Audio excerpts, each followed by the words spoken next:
ముంబై పేలుళ్ల కేసులో కీలక నిందితుడిగా ఉన్న తహ్వూర్ హుస్సేన్ రాణా ఇండియాకు తీసుకొచ్చారు. అమెరికా సుప్రీంకోర్టులో ఎదురుదెబ్బ తగలడంతో కేంద్ర విదేశాంగ శాఖ జాతీయ భద్రతా సలహాదారులు అజిత్ ధోవల్ అమెరికా అధికారులతో సంప్రదింపులు జరిపారు.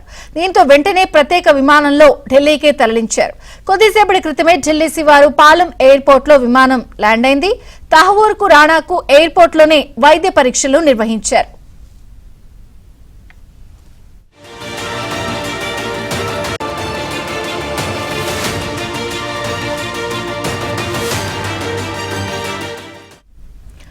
విమానాశ్రయం నుంచి నేరుగా ఢిల్లీలోని ఎన్ఐఏ కేంద్ర కార్యాలయానికి తహ్వూర్ రాణాను తరలించేందుకు కట్టుదిట్టమైన భద్రతను ఏర్పాటు చేశారు. మార్గ మధ్యలో ఎలాంటి అవాంఛనీయ సంఘటనలు చోటు చేసుకోకుండా అణువును భద్రతా సిబ్బంది క్షుణ్ణంగా పరిశీలించారు.